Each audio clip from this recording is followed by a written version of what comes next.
this episode of the F1 Chat, we talk about the Dutch F1, Lando Norris, Jack Doohin, Red Bull, the driver market, and we say goodbye to our old friend, Logan Sargeant. All that and more, right here on the F1 Chat. Did Logan actually make it to the grid? Yeah, he raced, but it didn't make quali. Didn't make a lick of That in difference. itself is a fucking miracle. not that it matters, but that in itself is a fucking miracle that he actually made it to the grid.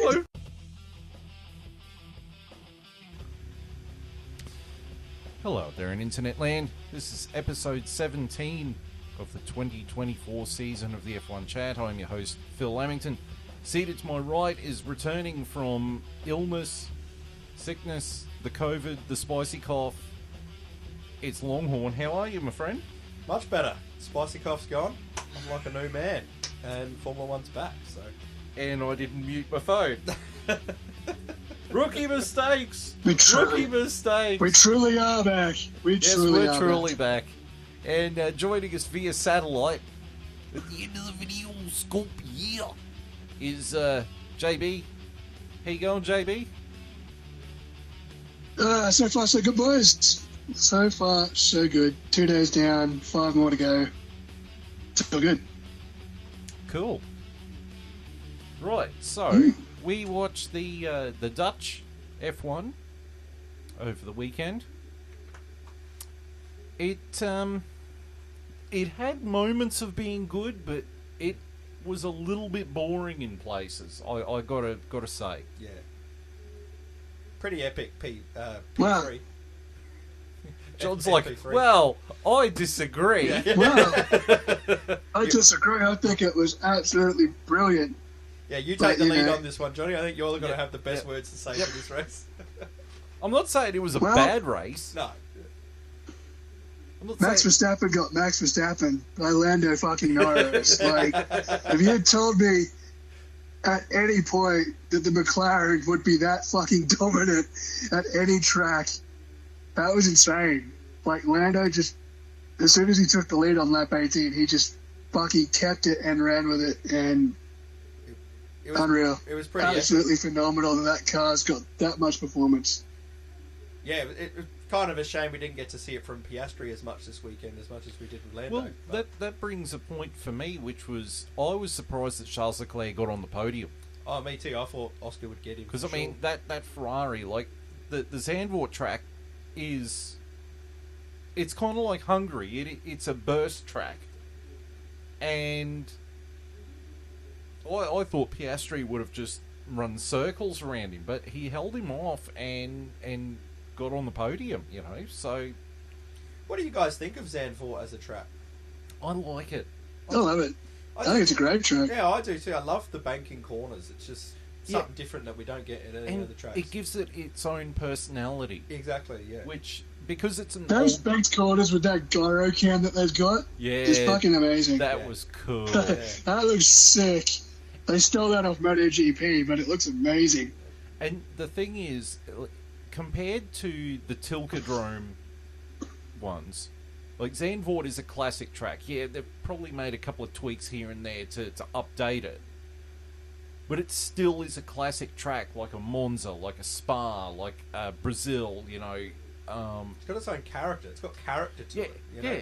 I mean, corners have got names. They're not just turn 13. Yeah. You know, like the first corner is called Tarzan. It's awesome. You know, because if you heard Martin Brundle on his commentary, he's like, you'd go into Tarzan, you'd hit the brakes and yell Geronimo, and then you'd come out and go, Tarzan! And Interesting name for a corner, but yeah. I also did notice with Martin Brundle's commentary, he brought up the fact that next year there is the potential to have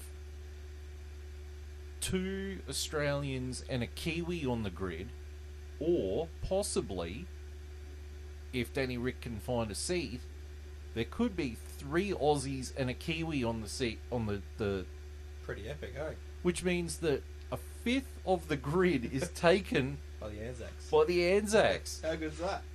That's amazing. That's That's us at the top of the sport, you know.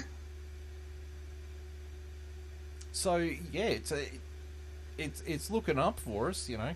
But that's if Danny Rick can find a seat, because I'm pretty sure Liam Lawson's going to get that RB seat next year. Yeah. Yeah, I'm not sure where Danny Rick's going to land. I think Danny Rick's going to be the odd man out in the equation. Yeah, unfortunately. But speaking of odd man out in the equation, because I don't think there was an F2 race this weekend, was there? No, there wasn't. There wasn't, because there was the Formula Academy, but no one watches Formula Academy, because even the commentary is bad. So it's straight over to JB for the F1 report. All right, boys. The F1 reports the 2024 Heineken Dutch Grand Prix from Zandvoort Circuit. Lap 1. Lando Norris starts on pole position alongside Max Verstappen. Max Verstappen gets the jump on Lando Norris. George Russell gets past Oscar Piastri as well. Lap 2, Lewis Hamilton dive bombs Daniel Ricciardo for 12th. Lap 9, Carlos Sainz passes Fernando Alonso for 8th. Lap 10, Lewis Hamilton passes Nico Hülkenberg for 11th. Lap 11, Carlos Sainz muscles his way past Pierre Gasly for 7th. Lap 13, Alex Albon pits early for hard tyres after starting 19th for his illegally wide flaw in qualifying. Lap 14, Hamilton passes Stroll for 10th as his charge on soft tyres continues. Lap 16, Hamilton passes Fernando Alonso for 9th. Lap 18, Lando Norris passes Max Verstappen for the lead of the Grand Prix into Turn 1. Lap 24, Lewis Hamilton pits for hard tyres. Lap 25, Charles Leclerc pits for hard tyres. Lap 26, George Russell pits for hard tyres. Lap 28, Max Verstappen pits for hard tyres. Lap 29, Lando Norris pits from hards from the lead of the race. Lap 31, Carlos Sainz pits for hards. Lap 33, Oscar Piastri pits for hard tyres, handing the race lead back to Lando Norris. Lap 35, Pierre Gasly is noted for an unsafe release, but deemed no further investigation was necessary. Lap 39, Lance Stroll is handed a 5-second time penalty for speeding in the pit lane. Lap 40, Oscar Piastri passes George Russell around the outside of Turn 1 for 4th. Lap 47, Carlos Sainz passes Sergio Perez for 6th. Lap 49, Lewis Hamilton pits for a second set of soft tyres. Lap 55, George Russell pits for soft tyres. And lap 72, Lando Norris wins the Dutch Grand Prix in a brilliant performance from Max Verstappen and Charles Leclerc. Lando Norris gets fastest lap and driver of the day. And the race win. Swept that shit. Get the brings out. Lando, my boy. Cut the check. Have you got your Lando tattoo yet? If he wins the WD, the World Drivers, we'll have a talk. I think you might be getting it at the end of the year, mate. Could be a high possibility. You know, you're getting a tattoo, and I'm getting Lewis Hamilton. We all in. And you've got Carlos Sainz, and I'm getting rid of Logan Sargeant. So everyone gets a win. Yay! Not. In fourth place was Oscar Piastri for McLaren. Fifth place was Carlos Sainz in the Ferrari. Sixth place was Sergio Perez in the Red Bull. Seventh place was George Russell in the Mercedes. Eighth place was Lewis Hamilton in the other Mercedes. Ninth was Pierre Gasly in the Alpine. And 10th was Fernando Alonso in the Aston Martin. So Lando Norris, he was on song. Oh yeah, other than his start, which is the one thing he needs to still work on, it was pretty flawless. Yeah, it's... He is 0 from 4 or 0 from 5 converting pole position into a lead on lap 1. Yeah. He's fucking atrocious off the line. Yeah. Like, he just had... He's not Mark Webber bad, but he's just bad. Just like... But him and Max Verstappen had the exact same reaction time, but apparently both the McLarens, him and Oscar, got wheel spin at the second phase, so he's just got to work on that, I think. Yeah, I guess Verstappen just must have done a better job warming his tyres up in the formation lap. Yeah. But, I mean, once he overtook on lap 17 and took the lead, he just skated off. He just Max Verstappened it. He really did. I remember him getting in front, and I was paying attention to other parts of the race. And then when I look back on the timing boards to see, he was like 10 seconds ahead. I was like, Yeah. Jesus Christ. And I mean, Max Verstappen was complaining about tyre dag and all that stuff, but I'll get to this a bit later, but there is something going wrong with that Red Bull. I just think the McLaren's just honestly caught it, and it's very track specific at the moment, what you get. Look, I think... Yeah, I think that car was very suited. The way it was suited to Hungary is very suited to that track, and I think Lando likes the track, and I think it was just a perfect storm of... It was just the car on the day and the driver that just in sync in a car. Because the McLaren, even when it wasn't as good as it is now, liked high speed and medium speed corners, and that's all Zandvoort is. So it just played to the car's strength absolutely brilliantly. And when they did analysis on the Red Bull, they said that the Red Bull at Zandvoort was struggling in the slow corners, like the big Banky boy in that.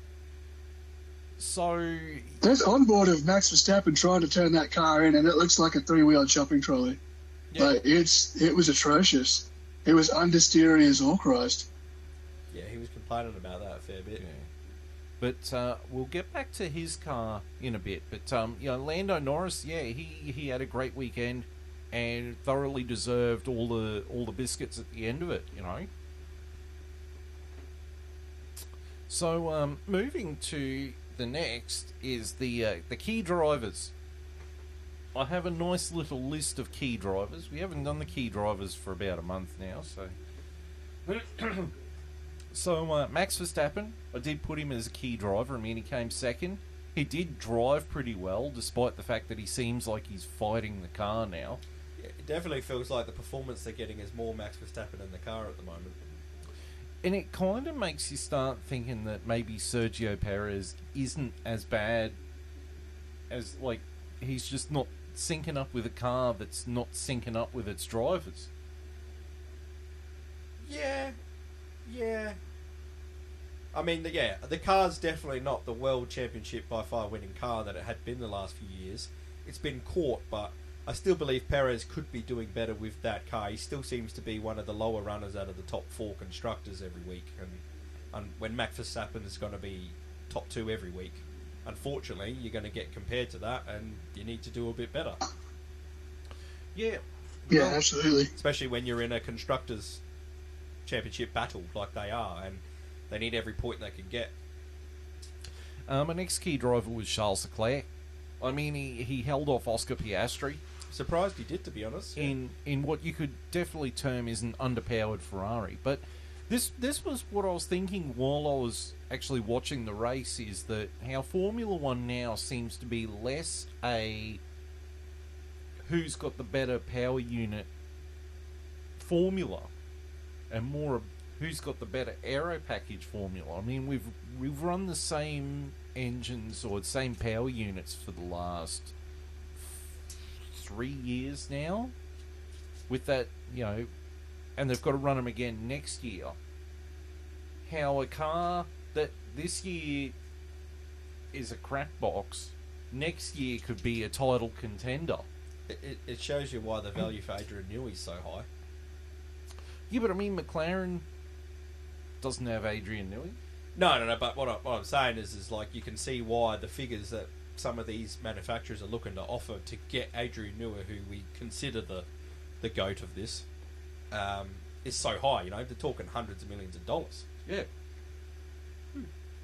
Oh God, I got all the emotions right now. Yeah, I'm all over the place. But yeah, Charles Leclerc, like he drove really well and held off Piastri and managed to get a podium. He did the best he could. Yeah. I mean, it was pretty impressive considering the pace that McLaren had. I just don't think Piastri was as synced up with the track as Lando was. But yeah, give it time. But I think Piastri's been there much. I think that's only his second visit there. I was going to say, probably his first. Yeah. I don't think Formula tracks it's been his first. I don't think Formula 2 goes to Zandvoort, so he wouldn't have had. They did last year. Any experience in the junior categories. They did last year, but not this year. But Charles Leclerc, he did all right. He even was like holy Christ, I'm on the podium. How did we achieve this? Next driver, Piastri. Did you see his face when Verstappen, when he asked Verstappen, he's just like, how much did he beat you by? It's like 20 seconds, and you can just see his soul leave his body. He's just like, holy shit. Max Verstappen just got Max Verstappen by Lando Norris. And now Charles is just thinking, holy hell, I've got no chance. 20 seconds to Max, that's 40 seconds to me. Next driver is Oscar Piastri. I think Piastri did a really good job all weekend. I think he'd be disappointed not to be on the podium. Yeah, I agree. But he still raced well. Yeah. My next driver, did well. I can't believe I'm going to say this, is Lewis Hamilton. I mean, the man started, 15th? 17th, I think. 17th? And he finished, 8th? Yeah. Yeah. He did. He had a mega start on those soft tyres. He was carving through the field. Yeah. And he just really did a good job. As much as I hate admitting that, he really did a good job. He drove well. Yeah. He drove well for what he was given. Yeah. At one point, I thought he was going to get Sergio Perez, and I thought, oh my god, here we go. He's like, Sergio Perez again is the last out of the top 4 constructor teams, and Lewis Hamilton has come from 17th to pip him. Like, my god, what more do we need? But to somewhat Perez's credit, he picked it up towards the end. And what did he end up with? Was he 5th or 6th? Perez? Yeah. He was 6th. Right. So he fended off the Mercedes. Yeah. At one point, it looked like Russell was in front of him, and they did that. What was that go with that extra pit stop with Russell? Did they do an extra pit stop? I don't know if they were trying to go for fastest lap. I think they did. And then Lando went and set it on the last lap anyway. They did that with Hamilton, I think. They did that like 20 laps to go. They I think they did it. I'm pretty sure they did it just because they had clear air. Yeah. They did it with both Mercedes because they were just like 22 or 23 seconds ahead of the car behind, and the pit stop was only 18 seconds. So they did it with both of them, I'm pretty sure. Yeah, They just had tyres in hand, so yeah. My final key driver is Pierre Gasly. Yeah. He got in the points. He got some biscuits. To get that car into Q3 and get the points he did. Yeah, it's a great job. And he actually did a really good job of wringing something out of that Alpine. Yep. 100%. I mean, he got ahead of Haas's, Williams, Aston Martin's. Well, that overtake he did when there was about 4 or 5 cars coming down the main straight into Tarzan, that was pretty cool. The fact that he come out of that on top was, I was pretty impressed. It was a nice bit of racing. I was a little bit pissed because Albon was amongst it. I thought Albon was going to be the one who got the biscuits, but Gasly pipped him, and yeah, it was a nice bit of racing. So then we get to our favourite thing, the Nelson PK kick drivers.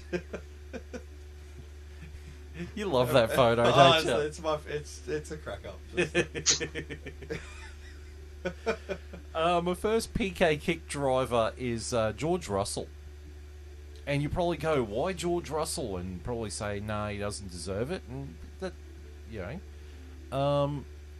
he started, 4th on the grid? Yeah, he was pretty high up, yeah. And he finished 7th. That's why I was confused. Did Backwards. he do an extra pit stop for some reason? Because I swear at one point he was sitting in that 4th, 5th range.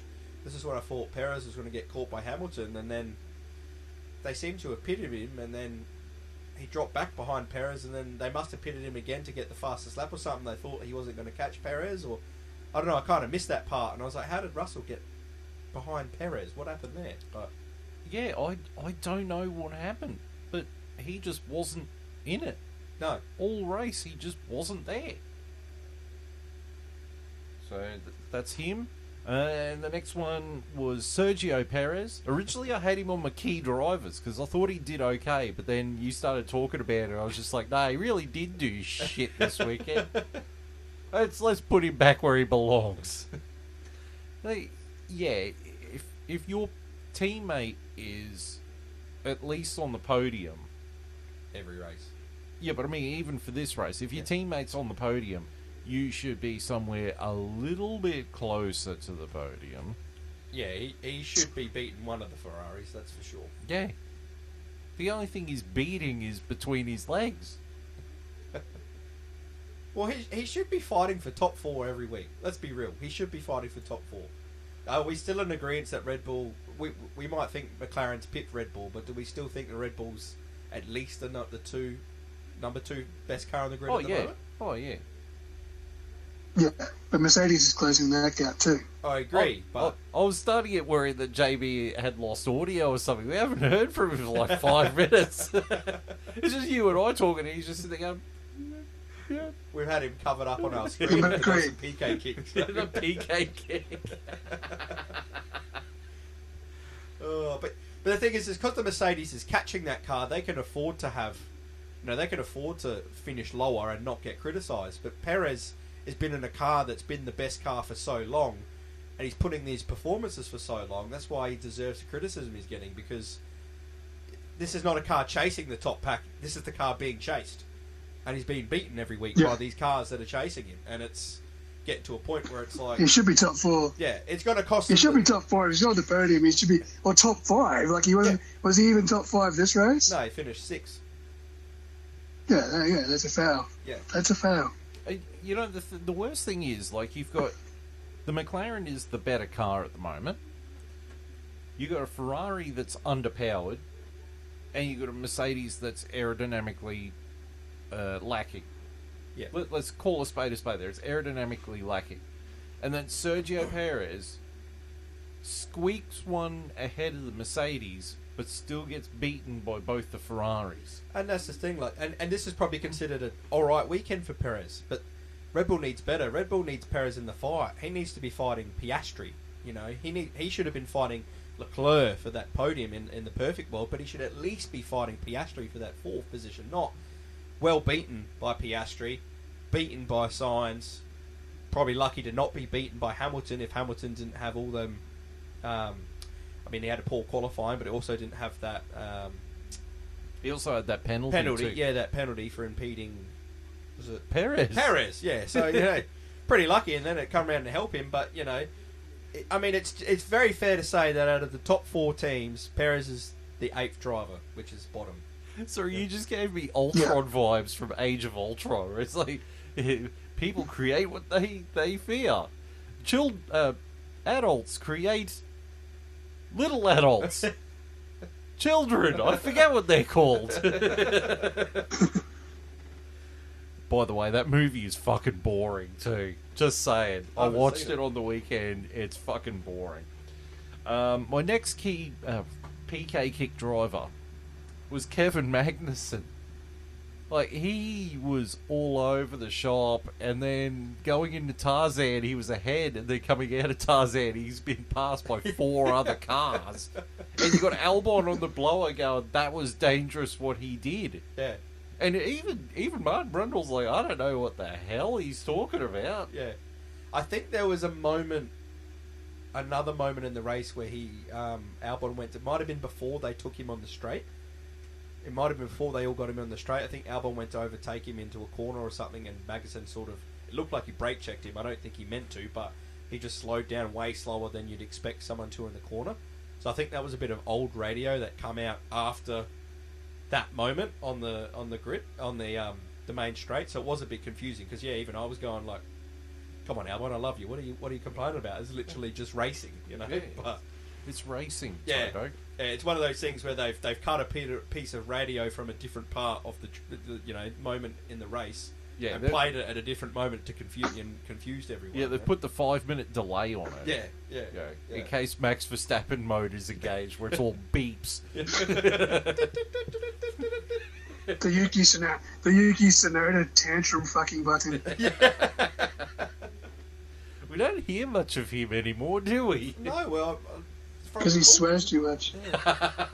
Or not enough. He must have reined it in, because apparently Red Bull came out the other day and said if he keeps performing, he might actually be considered for the Red Bull job. So he must have reined it in a bit this year. Tell us another one. Right, my final driver for the PK kick. It's the last time we're going to do it. I salute him. Logan Sargeant. for properly putting Give the that car man his into the flowers. wall. Properly putting the car into the wall in FP3. And just, it caught fire. It just, all because he put a tyre on the grass. In the wet. In the wet. Like, what? It was just... Why would you put the tyre on the grass in the wet? You idiot. I've been It could saying... have happened to anyone, to be fair, but you know what? It also put his career in the walls, so Yeah.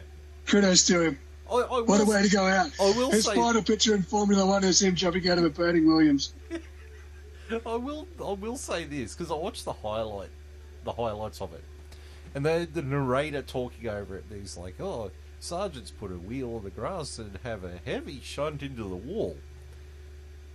He was okay, he got out of the car all right, and marshals ran over to put out the fire.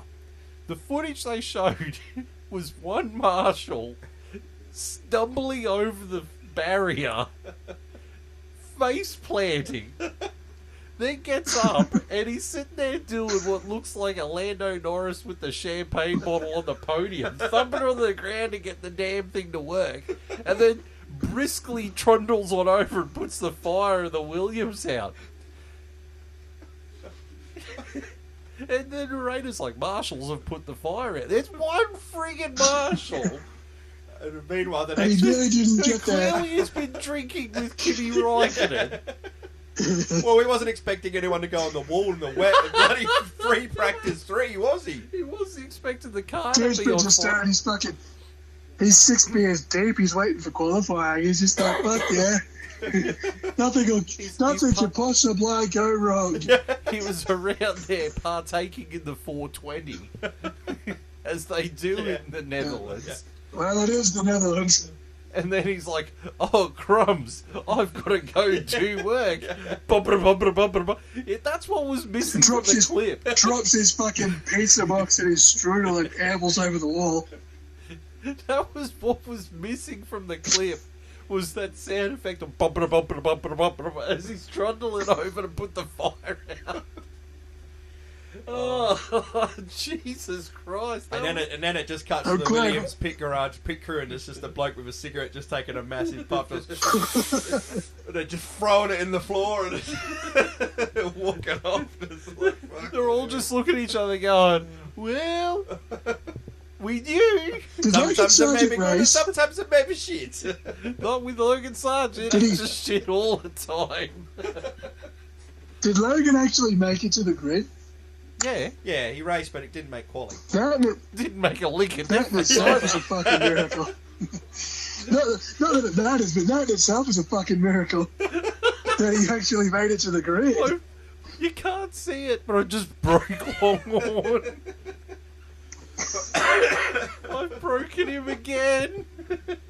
I tell you who deserves a pay rise. It's the Williams mechanics, because my God, the amount of work they've had to do to these cars. All the money's gone into fixing the goddamn car every time he's crashed it. They're all sitting there going, Christmas bonus, yay! And then the crash bill comes in like, fuck, there goes the Christmas bonus. He's like the guy at work when you're just about to get to 1,000 days injury 3, right? Johnny will know this. They probably get it at his site. You're about to get to 1,000 days injury 3, and everyone gets a gift. And then on like 998 days, some guy complains about his back, and they just wipe it down to 0. Like someone's got back soreness or some you know. I'm that guy. Yeah. I'm that guy. I'm waiting for day 999, and I'm gonna like do a hammy. It's gonna be awesome. No, you know what the Williams work Christmas party's going to be like this year? Instead of it being something lavish and going to the buffet. It's not going to be lavish because they're not going to have the money for it. That's you know for what sure. it is? It's going to be they book They got pizza vouchers coming. It's all good. No, it's worse than that. It's going to be they book a birthday party at Macca's. And they get the tour. They get the tour. They get locked in the freezer. That's their Christmas party. It's getting locked in the freezer at Macca's. Ice cream cake. Logan Sargeant's there, and they lead him to the freezer and they lock it, and he's like, "Okay, guys, you can let me out now, guys." And then when they dig him out, it's like in Goodfellas when they find the old mate frozen in the back of the truck while they've got the piano bit from the ending of Layla playing. That's how they're going to find him.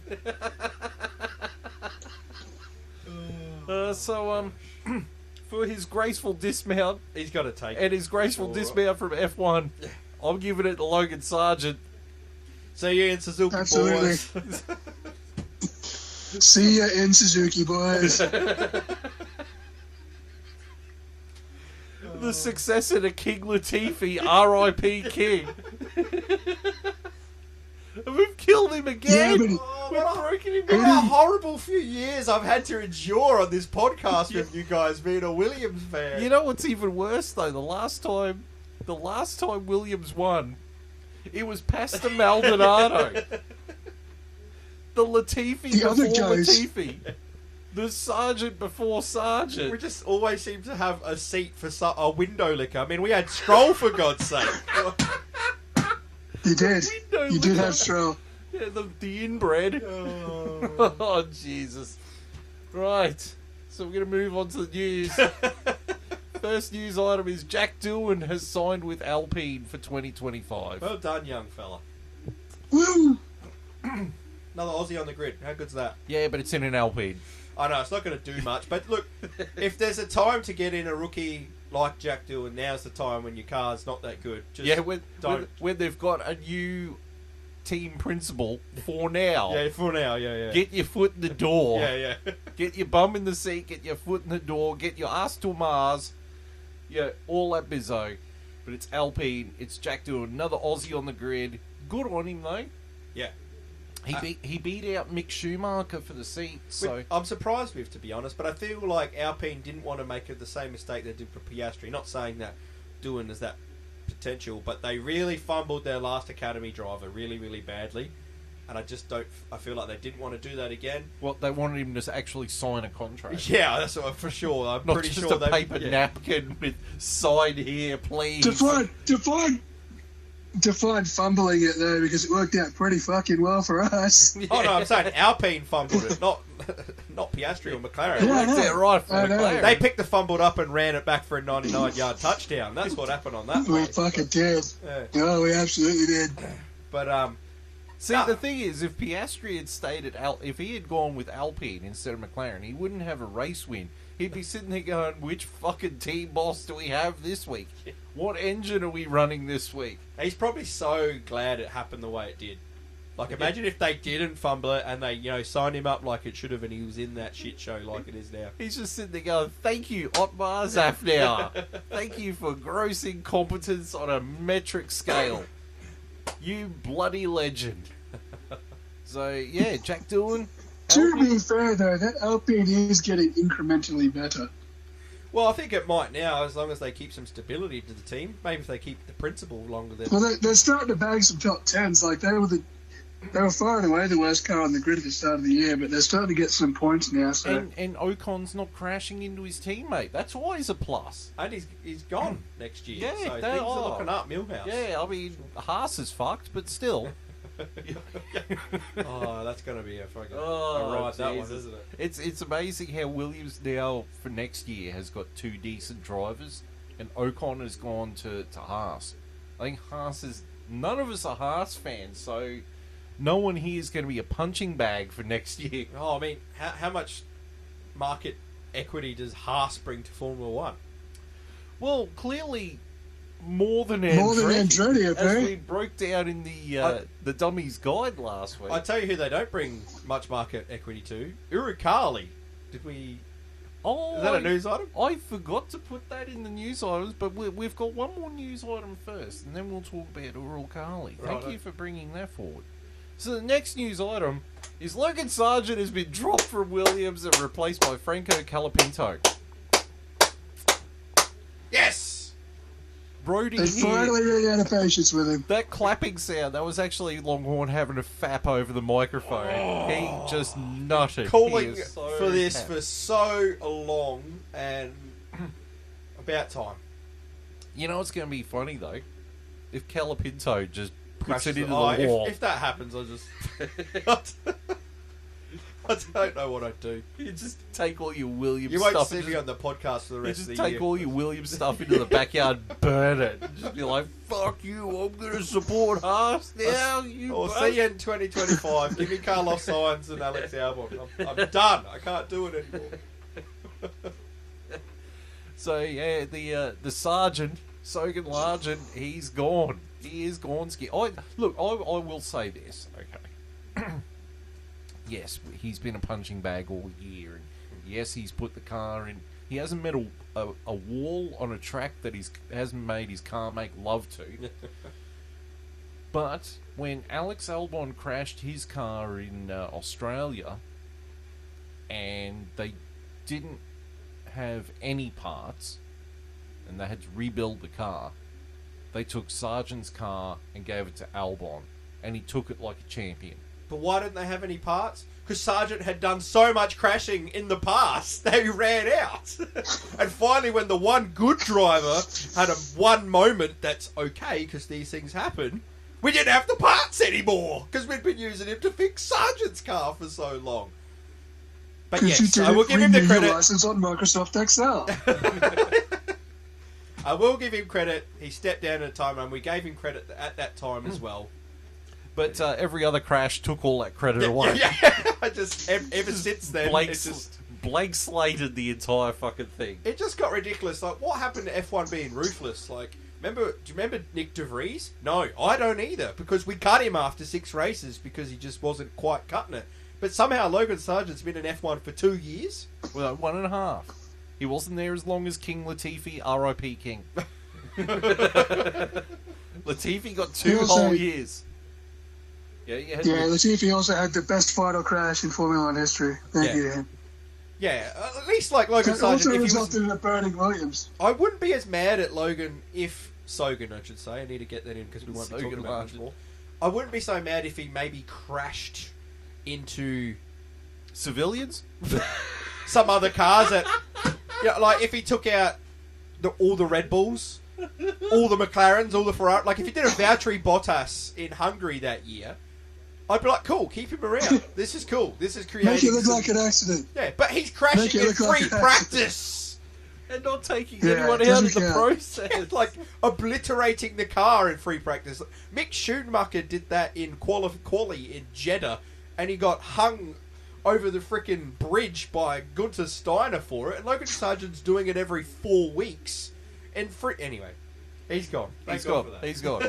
He's gone. Sogan Logan. Sargeant ran over. Sogan Logan, we salute you. So long, Sogan Largent. Happy trails, Bon voyage, prospector. motherfucker. See you in Suzuki, boys. Silverado out. Man. When it happened, swiping a Prius on the way out of the car park. Well done, buddy. Doing doughies in his Dodge Ram out front. While he's got Luke Combs playing on his fucking stereo. When it happened, and it cut to the Williams pit, like the garage, you could just see the souls that had already left. The Williams mechanics, just the last little bit they had, just slowly evaporate from their bodies. Just like, are you fucking kidding me? Like, again, here we are. Someone just shot the phone box I was used to get out of the goddamn Matrix. That's what. The only thing missing was off screen was Vin Diesel going family. That was the only thing missing from the pure, just soul sucking, just guttural feeling of them going, fuck, we're gonna do this again. You know what it is? It's that bit from The Witcher where it's what's his name? The fucking Geralt of what's the actor's name though? Henry Cavill. Yeah. Where he just sits there and he goes, fuck. that was it. Yeah. That was it right there. Just a collection of Henry Cavill going, fuck. Right, next news item that I forgot to actually mention. So, when Haas arrived in the Netherlands, Dutch lawyers and officials and police people showed up and told Haas that they needed to pay Uralkali $9 million back that they got for the 2021 season? Was it 2021 season? When that was the year Max Verstappen won his first title, yeah? I feel like maybe it was 20... Yeah, we're Haas. Yeah, it was 21. Yeah, 21. Yeah, well, it was the year of the Mazepin. And which I think was 2021. And if they didn't pay the money, their stuff was getting impounded and they couldn't make it to Monza. Well, the resolution for that was they paid the money. Gene Haas paid the money. He would have been happy about that. I'll bet you he was straight on the blower to good to start going, mate, you just made me pay $9 million of my own money. This money, it doesn't come so easy, mate. And Gunther Steiner goes, mate, you fucked me off out of the team. It's a you problem, not a me problem. You penny pinching arsehole. You don't want to invest money into the team, but good luck paying $9 million to a Russian billionaire because you fucking screwed him over or some shit. Yeah, it was alright taking his money, but then they don't want to pay him back. This is what makes me laugh. That's it. Andretti can't get on the grid because they're worried about market capital they bring to the sport, and you got teams like Haas who can't even pay their debts from 3 years ago. Yeah, the flip side of the coin is what they should have done is just say, look, here's old mate from Rich Energy's number. Give him a call. He's got your money right there. Give him a tingle. Yeah, apparently he's fucking loaded. Yeah. He's fucking loaded. Just ask him. Unfortunately, if they'd done that, I think they'd still be stuck at Zandvoort. Yeah, his phone's deactivated, you know. But they'd be like, yeah, give this guy a call, you know. He's got your money right there. Yeah, the check's in the mail. So yeah. But they paid the money. And they're 2 days late heading to Monza, but, you know. But they're on the way to Monza. They're on the way to Monza, you know. They don't have a bunch of angry Russian hitmen after them, so, you know, Turkey wins. Right. So then we get to the next thing. This isn't so much a news item, it's a bit of a discussion point, is that the 2025 driver lineup, there are 3 seats still available. So you got a seat at Mercedes, you got a seat at RB, and you got a seat at Kick Sauber. To quote Guns N' Roses, where do we go? Where do we go now? Where do we go? Cotton Eye Joe. That too.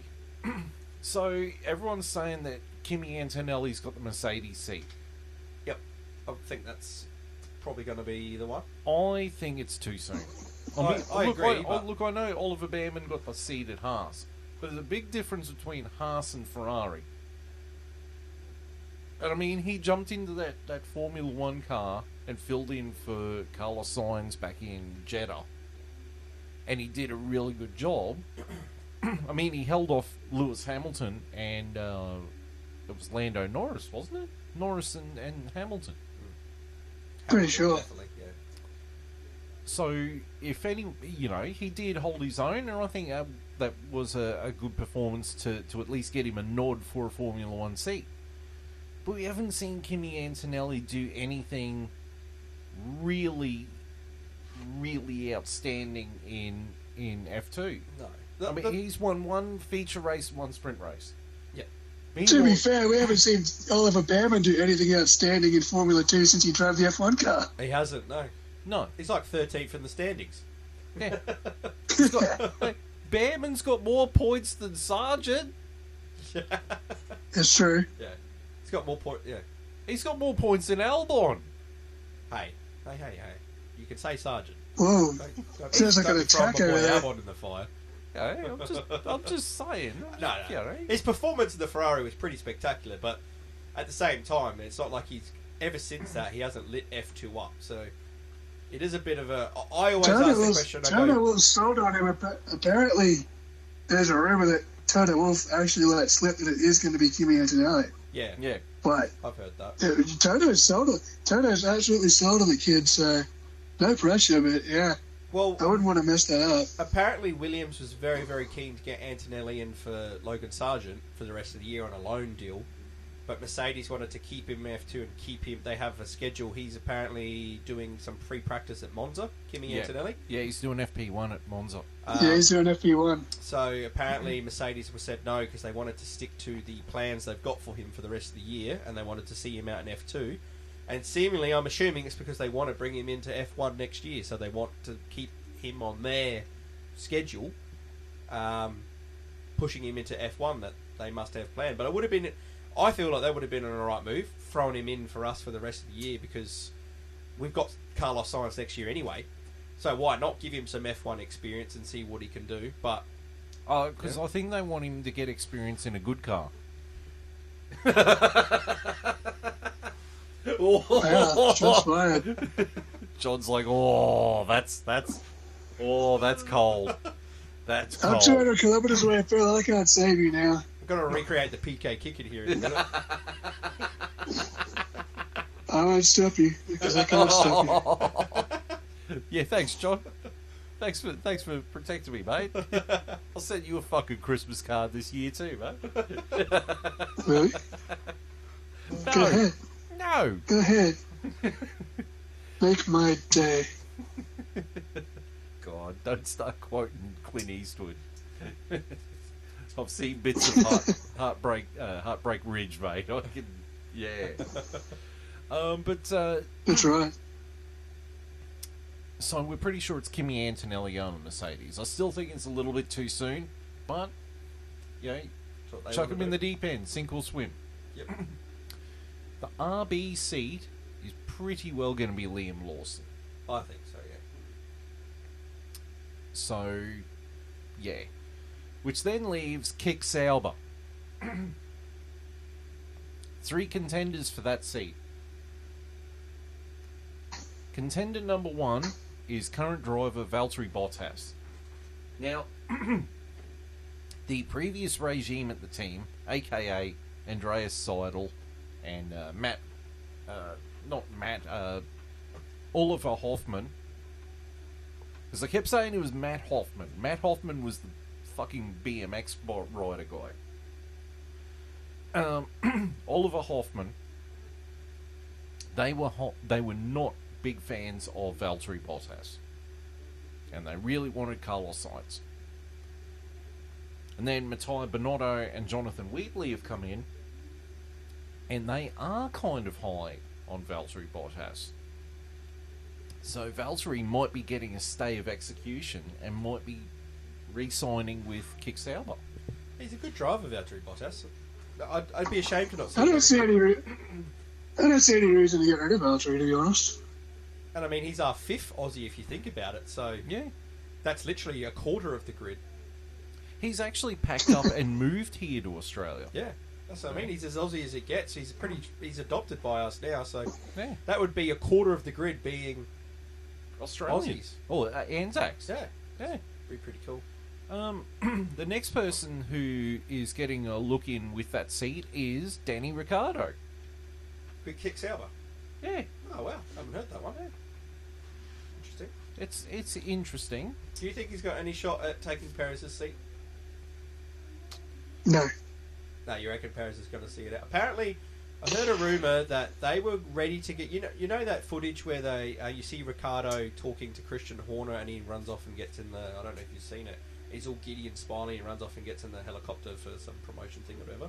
Apparently, the rumors going around is that they were ready to give Ricciardo the seat for Perez. I can't remember at what race that was, but when he was hot on getting out, and F1 said we can't let you do that because we've already put so much money into setting up for tracks like Mexico, and like all the advertisement is centered around Sergio Perez, and it's already been paid for, delivered, set up, ready to go.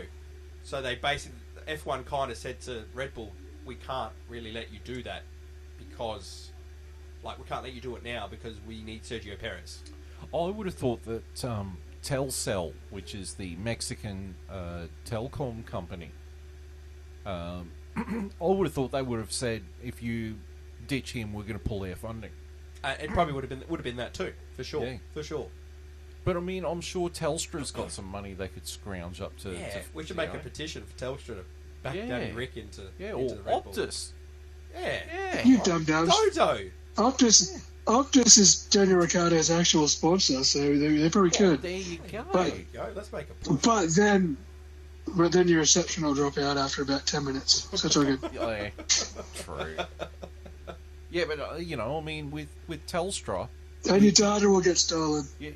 Telstra, your reception will drop out in the middle of fucking the Royal Rumble, and all your mates that have got Optus are sitting there going, "Look, I still got reception." Assholes. Could be worse though. I mean, could we have the sponsor of Australia Post where they just break shit and then sit there and say it's not their fault? You know, that's okay. The third contender for the Kick Sauber seat is Mick Schumacher. Oh, look, I'll be straight. As much as I'd love to see Mick Schumacher, I don't think he's going to get another crack in F1. Yeah, he's done. I think his goose is cooked. That's a shame, eh? Because I really do think he's a talent enough to be on there. Yeah. But, just him being in that dog box of a Haas with a team principal that only signed him because of name market value and gave him a shitbox car and then went, well, you keep crashing it, it's not our fault, because Gene doesn't want to spend any more money.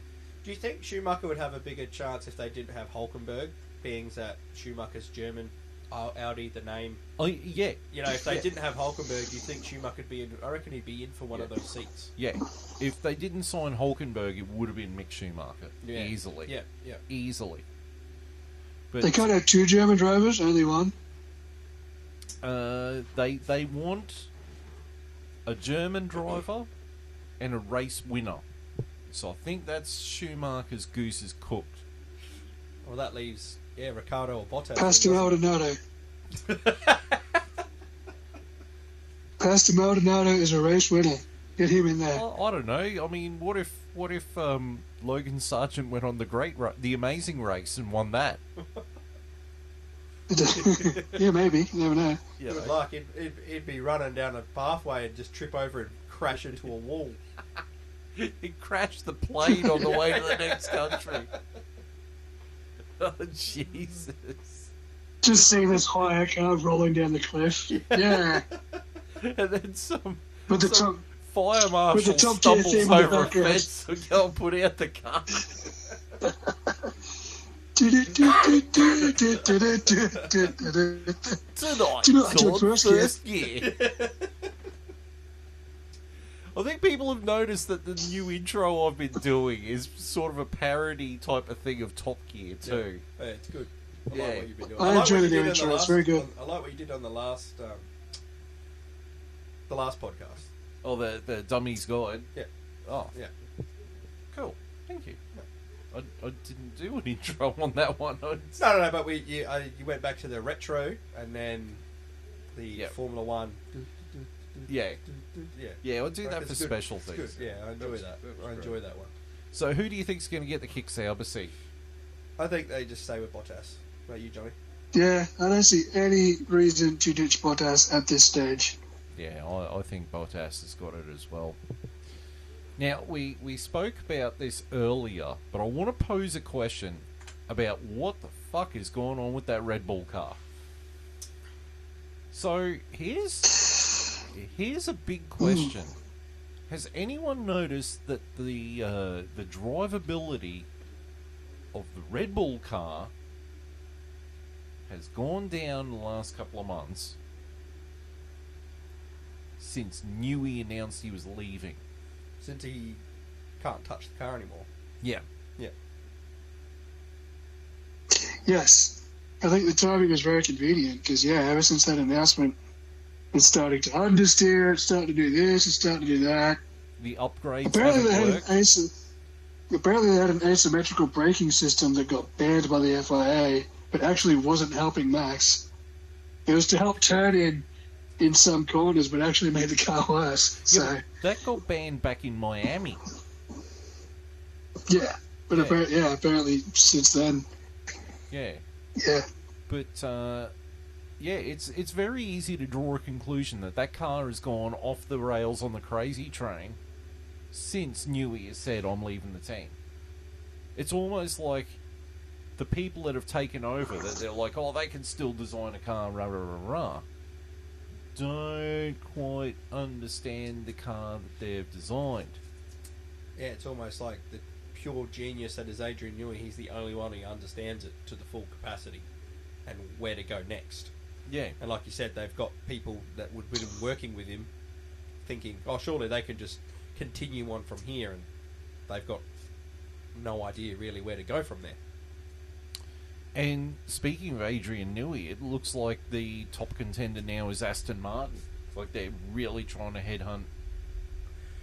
Well, yeah, so Aston Martin's very much in the race, and apparently Flavio Brigatore has said Alpine are interested, and they've got the money. Right, okay. So let's see if they make a big play somehow. But I don't know if... I mean, that would be a challenge. If Newey's in for a challenge, there's your challenge there. But I mean, if he was in for a challenge, I feel like, why wouldn't he go back to the Williams and create that, you know? Yeah, or take the $380 million that Ferrari were throwing at him. Do you reckon that was real? Or do you reckon that was an inflated figure? No, I think that's real. Yeah? Yeah. Jesus Christ. Ferrari's got money, man. That was real. Yeah. Right, so we're going to move on now to the driver's standings. In first place in the driver's standings is Max Verstappen with 295 points. Second place is Lando Norris with 225 points. Third place is Charles Leclerc with 192 points. Fourth place is Oscar Piastri with 179 points. Fifth place is Carlos Sainz with 172 points. Sixth place is Lewis Hamilton with 154 points. Seventh place is Sergio Perez with 139 points. Eighth place is George Russell with 122. Ninth place is Fernando Alonso on 50. And in 10th place is Lance Stroll with 24 points. And the constructors, Red Bull is... Whoa, not that lead ain't much. Red Bull leading the constructors with 434 points. McLaren in second with 404 points.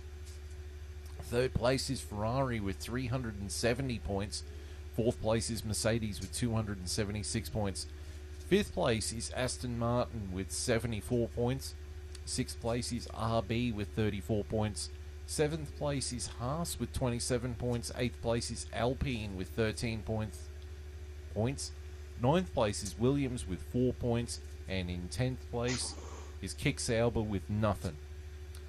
I'm going to make a bold prediction. Bold prediction here. 2 bold predictions. I think McLaren is going to be this year's Constructors' Champion. I don't even know if they'd be bold anymore. I reckon they firmly will too. What about you, Johnny? What's your feeling?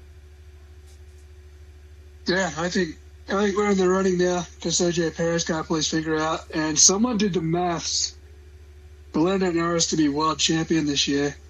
There's 9 races left. He has to win all of them, set 5 fastest laps, and if Max Verstappen's on his ass the whole way, Lando will win the championship by a point. So as long as there's no mechanical failure for Max, so that would be Max finishing second in every race, would it? Yeah, Lando would have to win all of them with 5 fastest lap points, and he'll win the championship by 1 point. So you're saying there's a chance? Don't forget, there's still a couple of sprint races as well. Ooh, that will come into play. Yeah. Yeah. But so it's not a close case, is it? My bold prediction is I think Lando Norris is going to be world champion. Ooh. I like it. What do you think, JB? I don't know. Like, McLaren winning the Constructors, yes, but I think it might be a touch too late. Max might just hold on. I think it's a year too early, but I do feel like we're going to have a McLaren world champion next year, but I can't tell you which driver it's going to be.